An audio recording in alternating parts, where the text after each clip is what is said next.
অসম প্ৰদেশ কংগ্ৰেছৰ নতুন সভাপতি হ'ল গৌৰৱ গগৈ।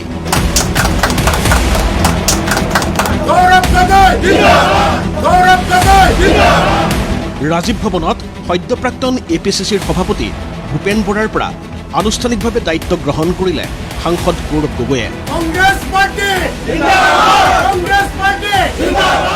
দায়িত্ব গ্ৰহণ কৰিয়েই অসমবাসীক প্ৰথমেই কৃতজ্ঞতা জ্ঞাপন কংগ্ৰেছৰ নৱনিযুক্ত সভাপতিগৰাকীৰ। এবাৰ ভোটৰ বিপৰীত আমি যাম। এবাৰ কংগ্ৰেছে কংগ্ৰেছৰ বন্ধু হ'ব। মুখ্যমন্ত্ৰীৰ ৰাজনীতি আৰু মোৰ ৰাজনীতিৰ মাজত আকাশ পাতালৰ পাৰ্থক্য আছে। মই মুখ্যমন্ত্ৰী হিমন্ত বিশ্ব শৰ্মা ডাঙৰীয়াৰ ৰাজনীতি কৰিবলৈ অহা নাই। মই প্ৰয়াত তৰুণ গগৈদেৱৰ ৰাজনীতি কৰিবলৈ আপোনালোকৰ মাজত আহিছোঁ।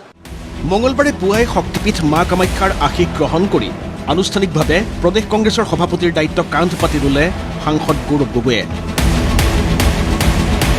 ৰাজীৱ ভৱনত এইদৰে নেদেখাজনক সেৱা জনাই প্ৰয়াত পিতৃক স্মৰণ কৰিলে সাংসদ তথা কংগ্ৰেছৰ নতুন সভাপতিগৰাকীয়ে। আৰু তাৰ লগে লগে ৰাজীৱ ভৱনত যোৱা প্ৰায় 10 বছৰে নেদেখা এক পৰিৱেশ।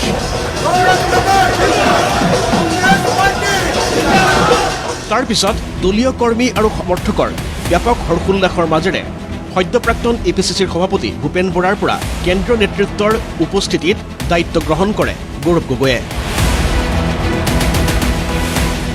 এজন নতুন ব্যক্তি হিচাপে আমি আসনৰ ওপৰত বহিছোঁ, কিন্তু আমাৰ আদৰ্শ পুৰণি, আমাৰ চিন্তাধাৰা পুৰণি।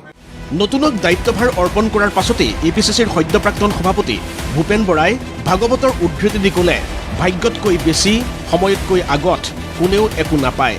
ভাগৱত গীতাত লিখা আছে যে ভাগ্যতকৈ বেছি আৰু সময়তকৈ আগত কোনো একো নাপায়। আৰু নামঘোষাত লিখা আছে যে মুখে লোৱা ৰাম নাম হাতে লোৱা কাম। মাধৱদেৱে কৈছিলে যে অধমে কেৱল দুখক দেখুৱায়, মধ্যমে দুখ গুণ বিচাৰ কৰে, উত্তমে কেৱল গুণক দেখুৱায় আৰু উত্তমে অল্প গুণ বিস্তাৰ কৰে। গতিকে আমি এই পৰিৱেশত ডাঙৰ হৈছোঁ। এতিয়া অধমে কি ক'ব, মধ্যমে কি ক'ব, উত্তমে কি ক'ব আৰু উত্তমে কি ক'ব, আপুনি চাৰিটাই শুনি থাকিব লাগিব। প্ৰত্যেকগৰাকী দলৰ নেতা কৰ্মীক মই হাত জোৰ কৰি আহ্বান জনাইছোঁ, মই গৌৰৱ গগৈৰ কাষত আছোঁ, আপুনিও গৌৰৱ গগৈৰ কাষত থাকিব।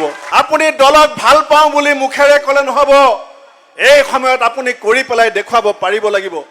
আৰু এই যুঁজ আৰ পাৰৰ যুঁজ, ইপাৰ নহ'লে সিপাৰ। 15 বছৰ যদি ক্ষমতাৰ বাহিৰত থাকিবলগীয়া হয়, তাৰ পাছত সভাপতি নতুন আহি থাকিব, কিন্তু এনেকুৱা সভা পতা মুস্কিল হৈ যাব। এই কথা আমি সকলোৱে উপলব্ধি কৰিব লাগিব।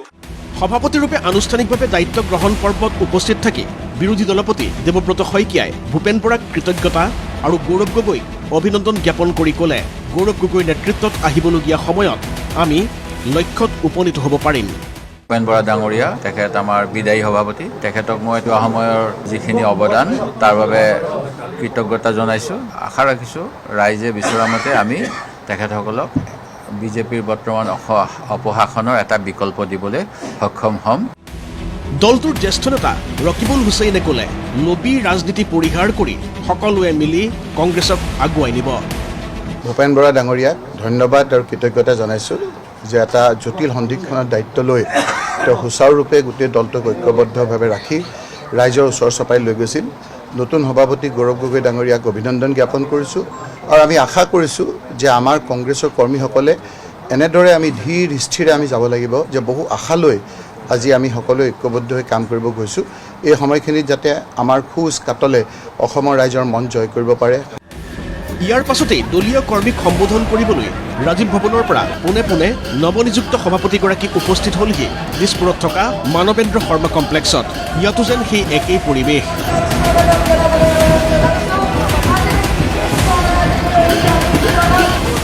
গৌৰৱ গগৈৰ দৰে নেতাক এপিচিচিৰ সভাপতিৰূপে পাই উৎফুল্লিত কংগ্ৰেছ কৰ্মী সমৰ্থক, সেয়া লাগিলে বিধায়কেই হওক অথবা দলৰ তৃণমূল কৰ্মীয়েই হওক। মানুহৰ মনত এটা বিশ্বাস জন্মিছে, উৎসাহ হৈছে যে এই পৰিৱৰ্তনৰ আৰম্ভণি। অহা 26ত বিজেপি চৰকাৰক উৎখাত কৰি ৰাইজৰ চৰকাৰ এটা গঠন হ'ব গৌৰৱ গগৈৰ নেতৃত্বত। 26ত তেওঁৰ নেতৃত্বত অসমত কংগ্ৰেছ চৰকাৰ হ'ব বুলি এইটো অসমৰ ৰাইজৰ বিশ্বাস। GMDA হওক বা নগাঁও পৌৰসভাই হওক, পোষ্টাৰবিলাক চব ছিঙি ফেলে। তাৰ মানে গৌৰৱ গগৈৰ ফটোখনকে ভয় খোৱা হৈছে তেখেতসকলে। কংগ্ৰেছ নেতাকৰ্মীয়ে এতিয়া সপোন দেখিছে গৌৰৱ গগৈৰ নেতৃত্বতেই 2026ত দিছপুৰ দখল কৰাৰ। 26ত কংগ্ৰেছৰ চৰকাৰ হ'বলৈ গৈ আছে। গৌৰৱ গগৈ ডাঙৰীয়াৰ নেতৃত্বত কংগ্ৰেছৰ ৰাইজৰ চৰকাৰ। এখন আমাৰ কোনো কংগ্ৰেছৰ দলীয় চৰকাৰ নহয়, এইটো ৰাইজৰ চৰকাৰ হ'বলৈ গৈ আছে। কংগ্ৰেছ দলৰ নেতৃত্বত ৰাইজৰ চৰকাৰ হ'ব, অসমবাসীৰ চৰকাৰ। 26 চনত যে চৰকাৰ হ'ব তাৰে নমুনা এইবিলাক। ৰাইজে মাত্ৰ এটা কথাই কৈছে যে এতিয়া যে এইবাৰ মামাৰ চৰকাৰ নহয়, এইবাৰ আমাৰ চৰকাৰ হ'বলৈ গৈ আছে। মুঠতে কি ৰাজীৱ ভৱন, কি মানৱেন্দ্ৰ শৰ্মা কমপ্লেক্স, এক উৎসাহ ভৰা পৰিৱেশ কংগ্ৰেছ নেতাকৰ্মীৰ মাজত।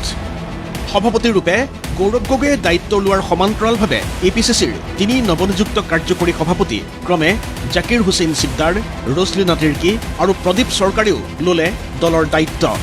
এইসকলৰ নেতৃত্বতেই 2026ৰ মহাৰণত নামিব অসম প্ৰদেশ কংগ্ৰেছ।